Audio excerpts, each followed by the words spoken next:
kerajaan Tuhan. Beri kemuliaan yang baik bagi Tuhan. Haleluya. Oh, kami bangga kepadamu Tuhan. Kami bersyukur kepadamu, boleh datang di hadapanmu, boleh memuji-muji akan namamu yang kudus. Engkaulah Tuhan yang patut disembah dan dipuji. Sekarang tiba saatnya kami akan mendengar kebenaran firman-Mu. Firman-Mu yang dahsyat dan luar biasa itu, biarlah akan membawa kami semakin mengenal-Mu, semakin tahu rencana-Mu. Berfirmanlah kepada kami, urapi hamba-Mu dan kami semua untuk mengerti setiap bagian daripada firman-Mu. Terima kasih Roh Kudus, ambil alih. Karena kami berdoa Bapa kepadamu demi dan di dalam nama Tuhan Yesus. Bila semua yang merindukan firman Tuhan berkata, amin. Tuhan memberkati. Shalom. Haleluya. Masih banyak olahraga, masih banyak kegiatan di lingkungan kita. Puji Tuhan. Marilah kita akan belajar firman Tuhan yang dahsyat dan luar biasa pada pagi ini. Saya memberi tema yang sangat penting untuk kita pahami, yaitu membuka kedok kebohongan setan. Wow. Nah saudara yang dikasihi Tuhan, inilah musuh besar kita, yaitu setan yang akan kita telanjangi bersama-sama. Saya pada pagi hari juga menulis pena gembala mengenai apa yang dilakukan oleh setan. Kita mau telanjangi perbuatannya sehingga kita dapat menang. Kalau kita dapat menang atas setan, maka kita akan meraih segala berkat-berkat yang Tuhan janjikan kepada kita. Ayatnya terambil dalam kitab Yohanes pasal 8 ayat 44 dan dilanjutkan dengan Kejadian 3 ayat 1 sampai 6. Mari kita baca bersama-sama dalam kitab Yohanes pasal 8 ayat 44. Ayat ini luar biasa. Mari kita akan membacanya untuk mendeklar ya mengenai perbuatan setan yang ditelanjangi oleh firman Tuhan. 1, 2, 3. Iblislah yang menjadi bapamu dan kamu ingin melakukan keinginan-keinginan bapamu. Ia adalah pembunuh manusia sejak semula dan tidak hidup dalam kebenaran, sebab di dalam dia tidak ada kebenaran. Apabila ia berkata dusta, ia berkata atas kehendaknya sendiri, sebab ia adalah pendusta dan bapa segala dusta. Wow. Nah, jadi mengenai jati diri atau karakter musuh kita, yaitu setan, sudah jelas dipaparkan oleh firman Tuhan. Bahkan kitab atau buku yang banyak berbicara tentang setan adalah Alkitab yang kita punya. Dengan melihat firman Tuhan, maka kita semakin jelas mengetahui setan musuh kita itu. Dalam sebuah buku yang ditulis oleh Sun Tzu. Dalam peperangan kita wajib mengenal kekuatan musuh kita. Siapa musuh kita? Kalau tiba-tiba kita perang tanpa mengenal mengenai musuh kita, maka kita babak belur, saudara. Jangan-jangan musuh kita lebih kuat, senjatanya lebih canggih dan sebagainya. Nah, kalau kita membaca firman Tuhan, maka jelaslah diterangkan dengan detail mengenai awalnya musuh kita, perbuatannya dan endingnya musuh kita, dan bagaimana cara kita mengalahkannya. Dan disebutkan di sini oleh Tuhan Yesus sendiri mengenai jati diri setan musuh kita. Dikatakan ia adalah pembunuh manusia. Kemudian ia tidak hidup dalam kebenaran, sebab di dalam dia tidak ada kebenaran. Apabila ia berkata dusta, ia berkata atas kehendaknya sendiri, sebab ia setan adalah pendusta, liar, pembohong, dan bapa atas segala dusta. Bagi saya pribadi, sangat tidak menyukai untuk berkata bohong. Ya, pribadi saya loh ya. Saya sedapat mungkin untuk berkata ya di atas ya dan tidak di atas tidak. Saya sangat menghindari untuk berkata bohong. Karena Alkitab mengatakan, bapa segala pembohong, siapa saudara? Iblis. Kalau kita suka berbohong, kita dikategorikan sebagai apa? Hah, halo? Bapaknya, anaknya? Iblis. Saudara. Jadi jangan pernah kita untuk kompromi dengan dusta. Baik, mari kita lebih runut lagi melihat dalam kitab Kejadian.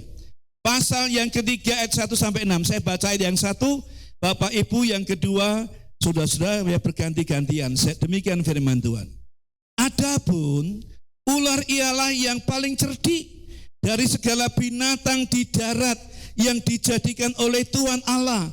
Ular itu berkata kepada perempuan itu, tentulah Allah berfirman, semua pohon dalam taman ini jangan kamu makan buahnya, bukan buah.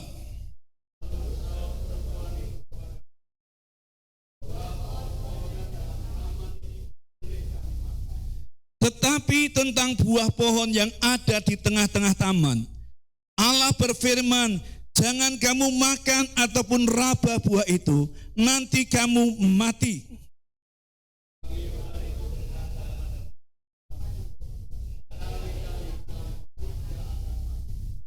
Tetapi Allah mengetahui bahwa pada waktu kamu memakannya, matamu akan terbuka dan kamu akan menjadi seperti Allah, tahu tentang yang baik dan yang jahat. 6. Perempuan itu melihat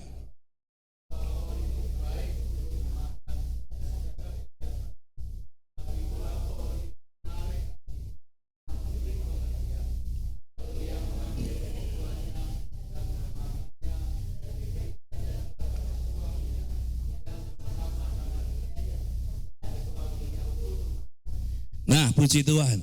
Luar biasa firman Tuhan atau kitab yang kita punya ini, dari awalnya ia sudah menelanjangi pekerjaan setan. Oke, next lah, nanti saya jelaskan ya. Saudara yang dikasihi Tuhan, menurut Pew Research Center menunjukkan bahwa sekitar 1/5 atau lebih orang dewasa di berbagai negara meninggalkan kelompok keagamaan tempat mereka dibesarkan, yaitu kekristenan ya.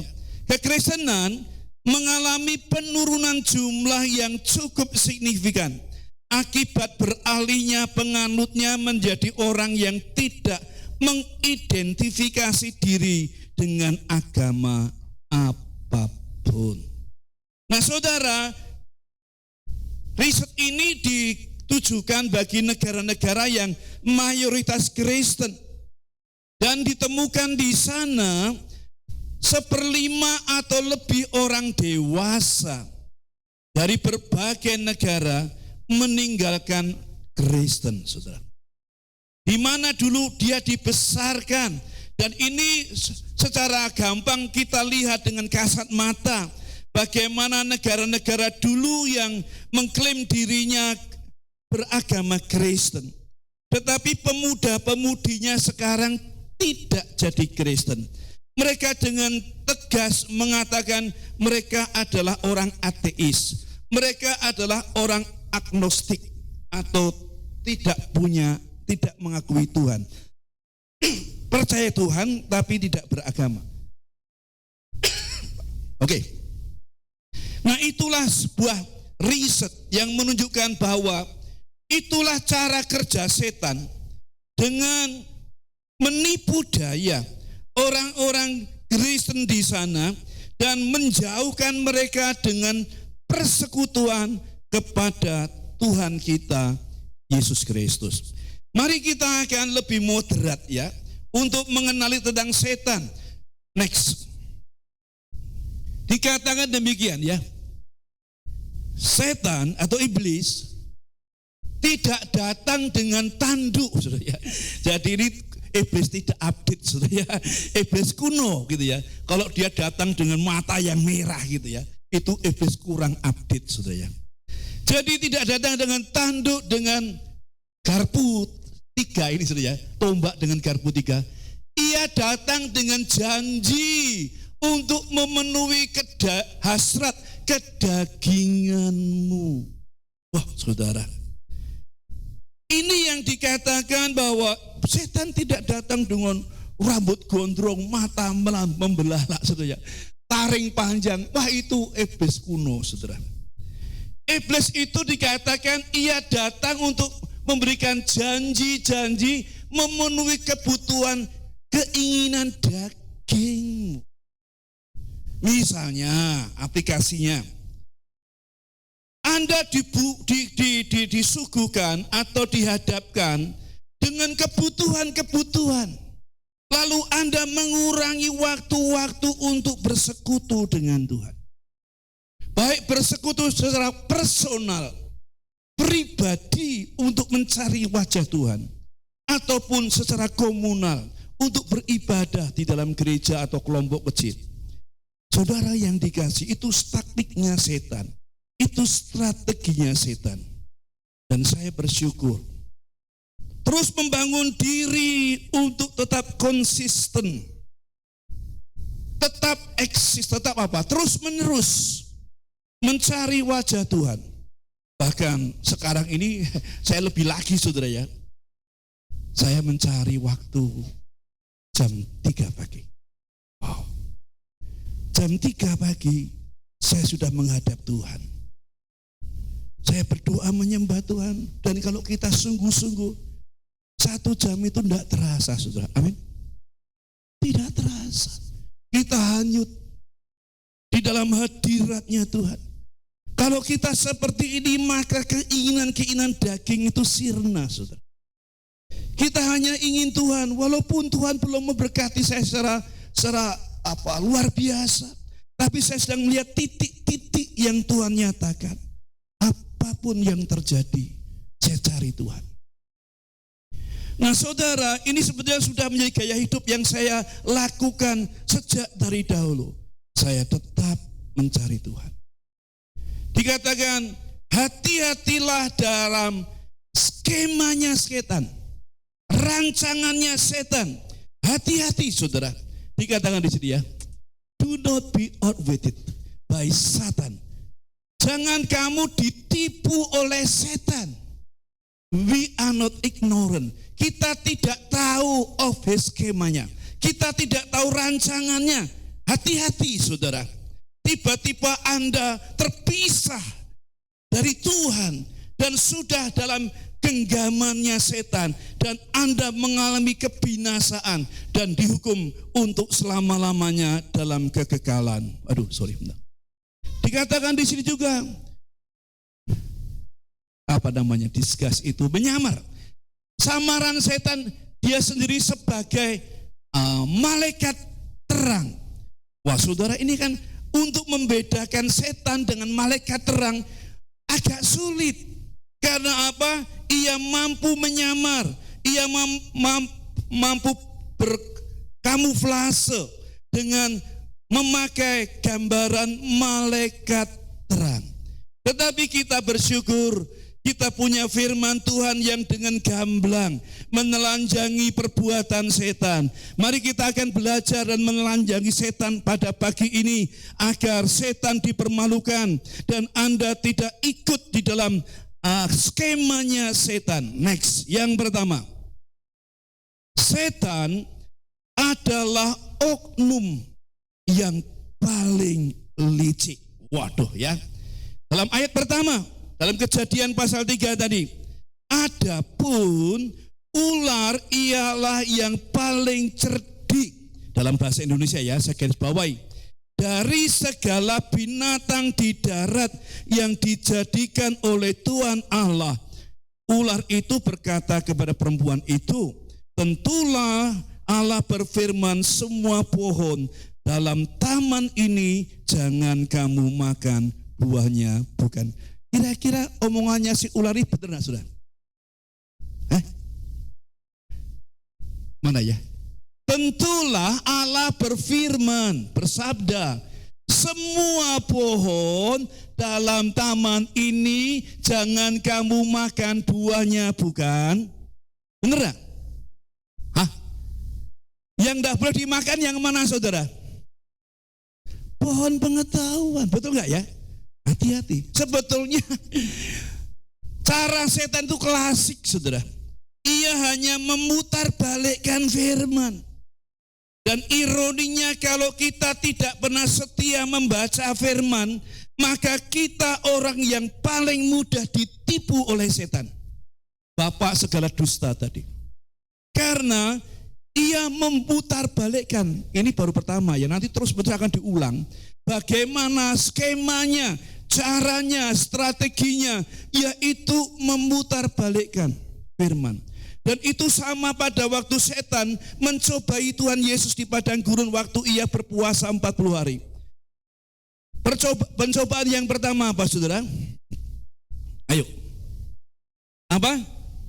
Ubahkanlah batu ini menjadi roti. Ya, lalu apa katanya? Tuhan menjawabnya dengan apa? Ada tertulis, betul ya? Nah, Tuhan menjawabnya melawannya dengan firman. Yang kedua, setan apa, saudara? Jatuhkanlah dirimu dari atap ini, maka ia akan mengirimkan malaikat-malaikatnya untuk menopang engkau. Kembali Tuhan mengatakan ada tertulis. Lalu yang ketiga apa, saudara? Sembahlah aku, betul ya? Maka seluruh dunia ini akan kuberikan kepadamu. Maka jawab Yesus, ada tertulis. Oke. Jadi kalau kita tidak paham, tidak mengerti firman, maka kita adalah orang yang gampang dikalahkan oleh setan. Oke, kembali kepada apa yang saya ingin sampaikan. Dalam bahasa Indonesia, setan yang datang dalam wujud ular itu disebutkan, dituliskan dengan kata cerdik. Dalam bahasa Inggris menggunakan kata cunning. Ya.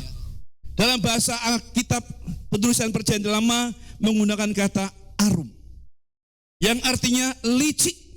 Wah, ini sudah agak ada distorsi ya, ada penyimpangan, ada pergeseran. Yang satu cerdik. Kalau kita punya anak cerdik, senang enggak, saudara? Senang. Tapi sebetulnya di sini kata arum itu artinya licik.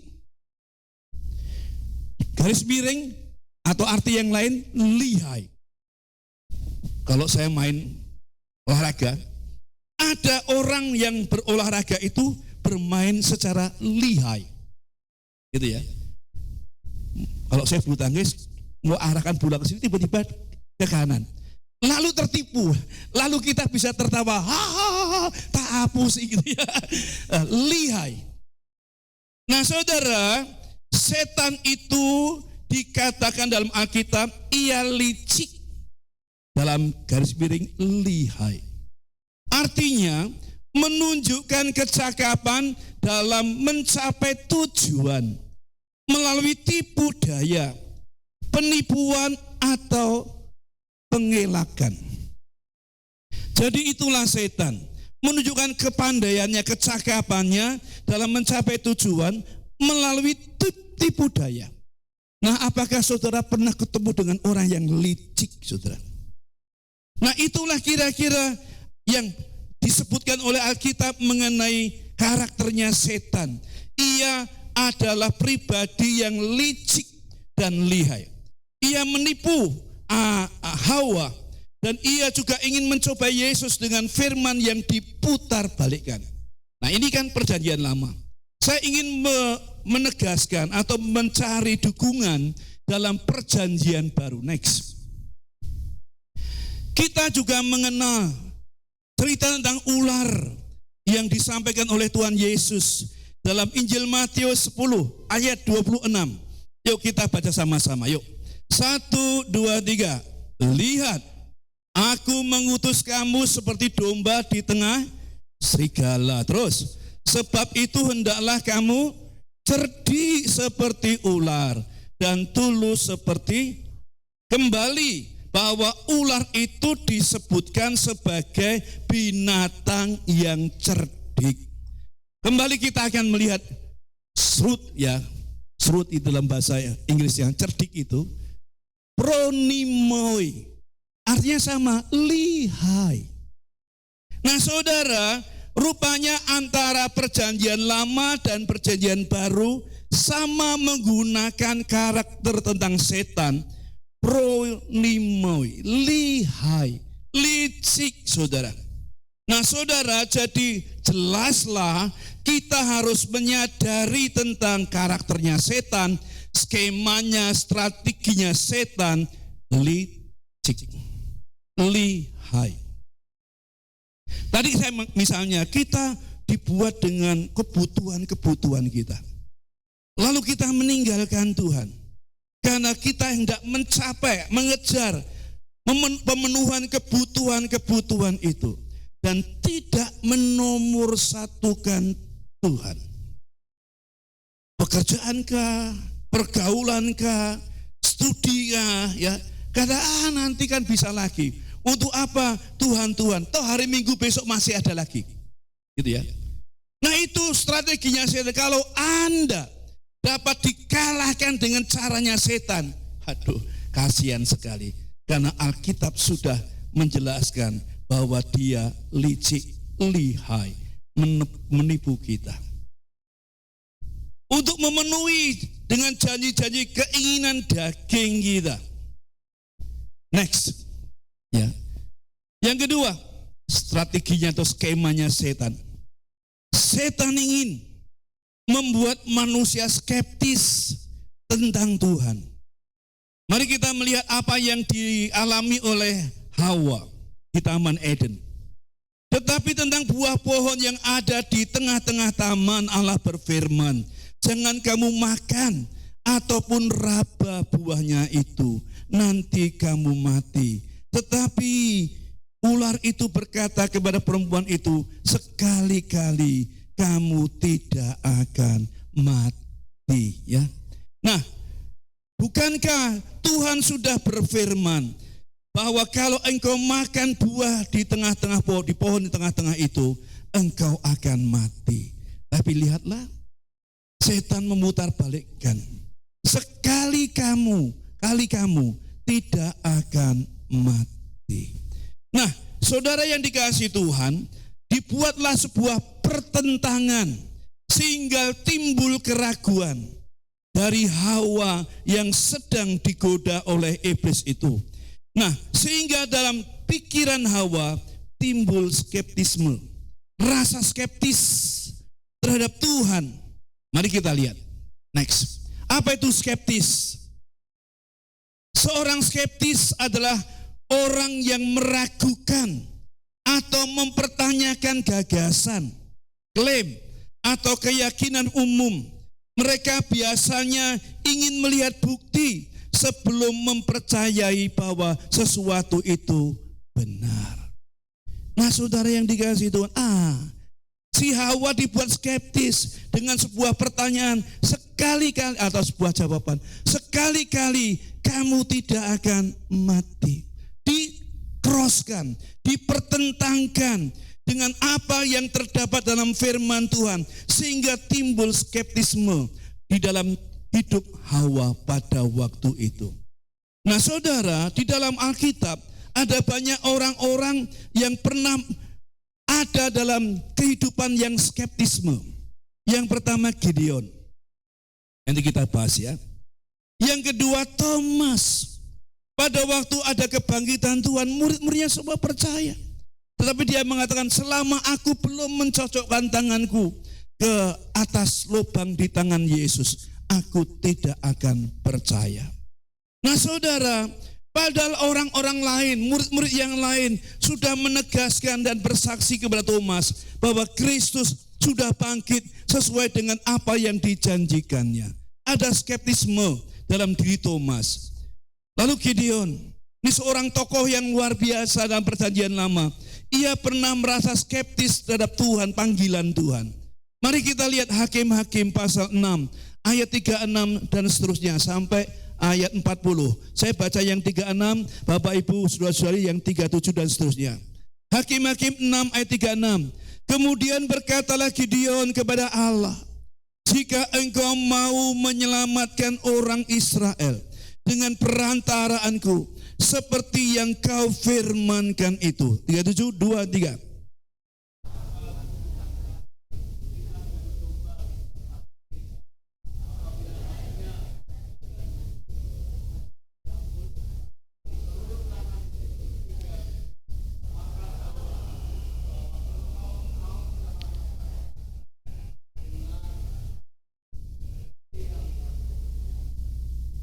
Dan demikianlah terjadi.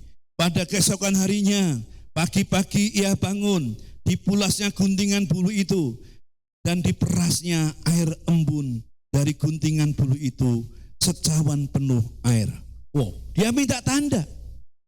Pada waktu bangsa Israel sedang dijajah oleh bangsa lain, ditindas dan sengsara, Allah mencari seseorang yang mau diangkat, dipakai untuk menyelamatkan bangsa Israel. Dan Gideon sedang sembunyi di tempat pengirikan. Dan malaikat Tuhan menjumpainya. Dan Gideon masih meragukan, skeptis apa benar Tuhan mau pakai aku. Sedang yang lain lebih hebat, mengapa ia pilih diriku yang pengecut itu, yang tinggal dalam pengirikan.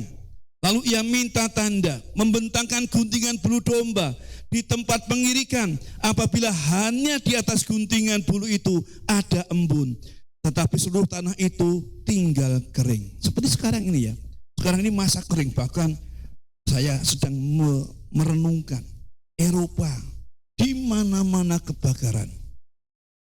Lalu hutan itu ratusan hektar, ribuan mungkin ya, habis. Sekarang Indonesia, sampai-sampai di televisi kemarin saya melihat namanya Sungai Kapuas, Sungai Barito. Saya pernah di situ, saudara. Itu sungainya lebar sekali, deras airnya. Tapi sekarang hari ini, saudara, perahu-perahu itu tidak bisa berlayar. Karena apa? Surut, saudara. Di Barito itu biasanya ada pasar mengapung, ya. Jadi kalau belanja itu, ibu-ibu itu pakai perahu kecil itu, ada perdagangan di situ. Tetapi sekarang tidak bisa, saudara, karena semua surut. Mengerikan sekali ya, sangat mengerikan. Itu sungai besar, saudara, juga di Kapuas dan sebagainya. Nah, zaman Gideon seperti itu. Dan apa? Ia minta supaya guntingan bulu domba itu akan basah kuyup, tetapi yang lain itu kering. Dan di situ Tuhan menyatakan mujizatnya. Pagi-pagi waktu bangun, maka dilihatnya guntingan bulu itu basah kuyup, saudara, sampai diperasnya dan secawan penuh air. Apakah Gideon percaya? No. Ia minta yang 39. Lalu berkatalah Gideon kepada Allah, janganlah kiranya murkamu bangkit terhadap aku, apabila aku berkata lagi sekali ini saja. Biarkanlah aku satu kali lagi saja mengambil percobaan dengan guntingan bulu itu di sekiranya yang kering hanya guntingan bulu itu, dan di atas seluruh tanah itu ada embun. Ayat 40 sama-sama, 2, 3. Dan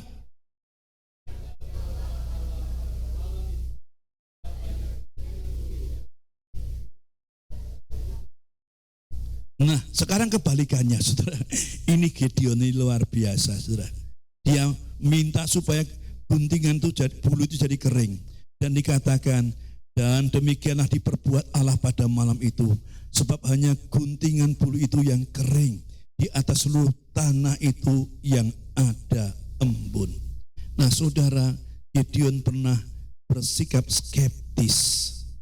Mungkin kita juga pernah mengatakan seperti itu. Mungkin Tuhan tidak bisa. Ya. Terlalu berat persoalanku. Terlalu berat penyakitku. Tuhan tidak akan menyembuhkan aku.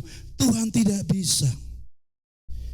Atau apalah percobaan yang kutanggung ini begitu berat. Masa depanku begitu suram. Tidak mungkin aku bisa menerima anugerah berkat yang Tuhan janjikan. kita bersikap skeptis. Dan biasanya rasa skeptisme ini terjadi pada orang-orang yang moderat.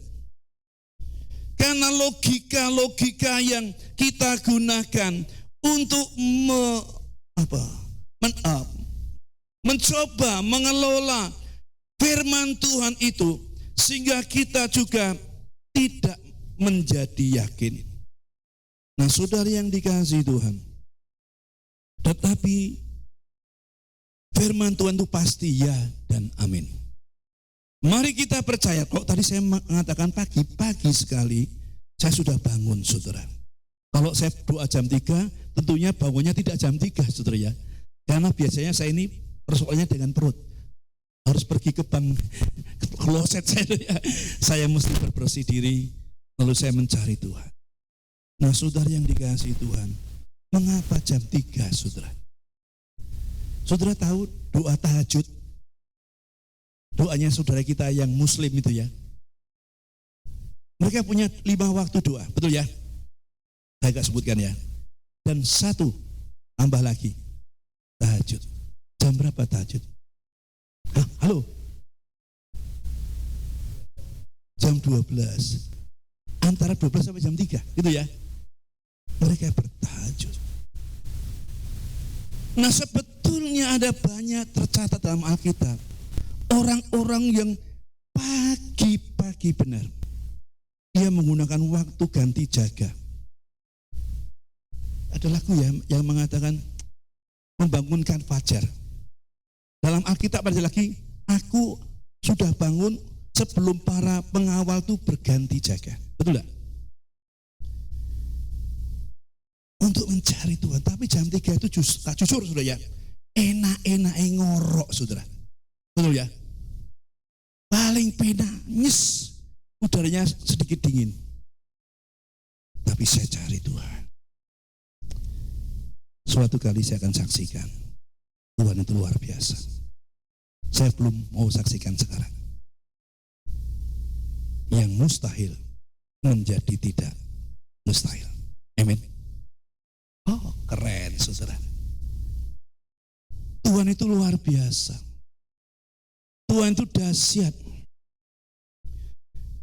Dikatakan tadi bahwa setan menebarkan rasa skeptis kepada orang percaya.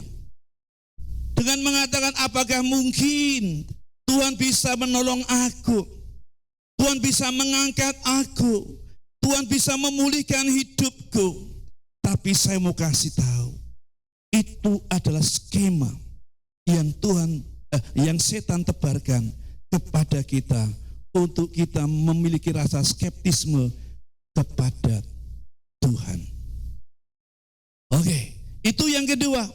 Kalau yang pertama, strategi yang dibuat setan, kita mengenal pribadinya, ia licik, ia lihai.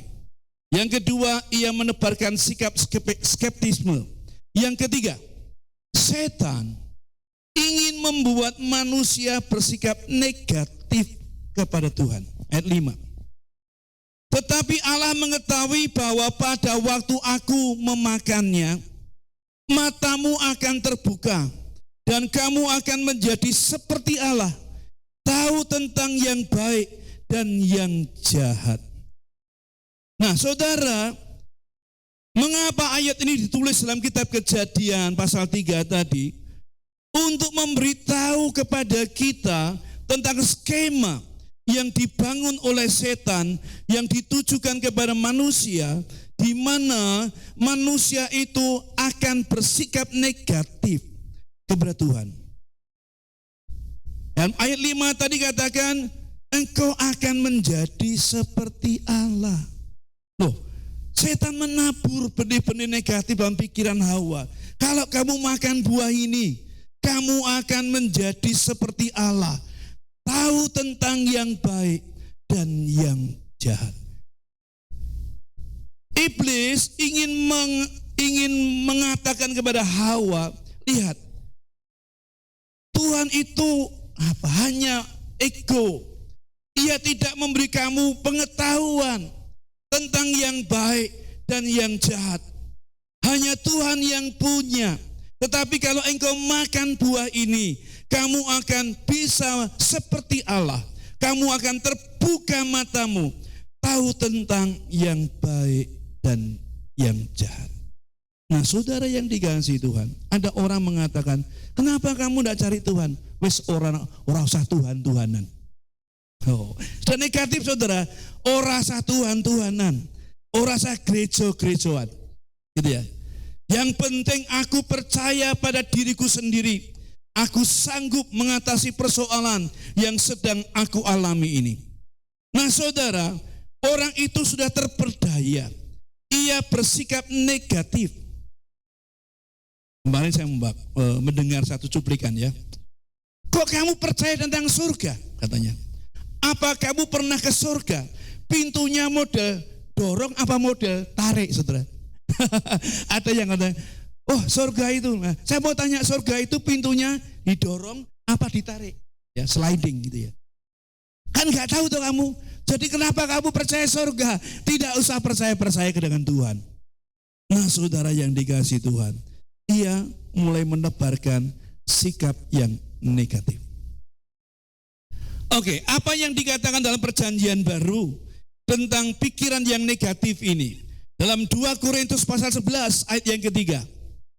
2 Korintus pasal 11 ayat 3. Tetapi aku takut kalau pikiranmu disesatkan dari kesetiaan kamu yang sejati kepada Kristus, sama seperti Hawa diperdayakan oleh ular itu dengan kelicikannya.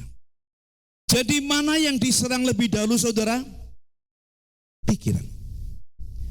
Jadi setan tahu pikiran ini dapat mengendalikan satu perilaku. Maka Paulus pun takut kepada orang-orang di Korintus yang luar biasa setia kepada Tuhan. Takut kalau mereka disesatkan kesetiaan mereka yang sejati kepada Kristus. Seperti Hawa yang diperdayakan oleh ular itu dalam kelicikannya, kelihayannya.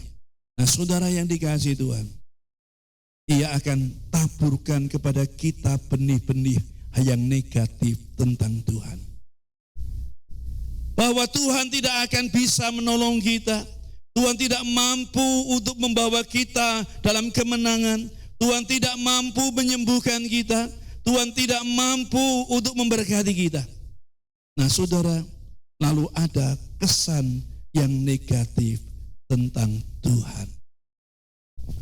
Nah saudara, itulah yang ketiga mengenai skema atau strategi yang dibuat oleh setan.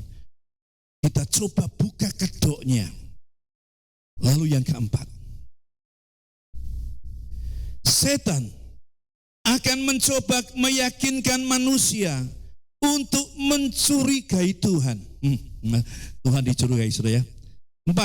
Tetapi ular itu berkata kepada perempuan itu, sekali-kali kamu tidak akan mati, tetapi Allah mengetahui bahwa pada waktu kamu memakannya, matamu akan terbuka dan kamu akan menjadi seperti Allah, tahu tentang yang baik dan yang jahat. Nah, saudara, ayat 6, perempuan itu melihat bahwa buah pohon itu baik untuk dimakan dan sedap kelihatannya. Lagi pula pohon itu menarik hati karena memberi pengertian. Karena apa? Pohon itu memberi pengertian. Lalu ia mengambil dari buahnya dan memakannya. Dan diberikannya juga kepada suaminya yang bersama-sama dengan dia. Dan suaminya pun memakannya.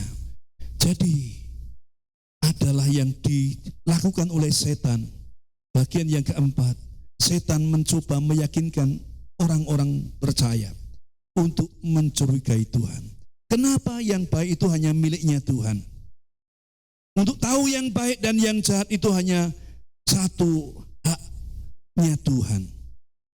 Mengapa ciptaannya tidak diberikan juga? Dan setan tahu itu dan mempergunakan itu. Dicobanya, digodanya oleh kelihayannya, oleh kelicikannya tadi, sehingga perempuan itu, Hawa itu, bahaya sampai ia jatuh ke dalam dosa dan suaminya pun ikut memakannya dan jatuh di dalam dosa.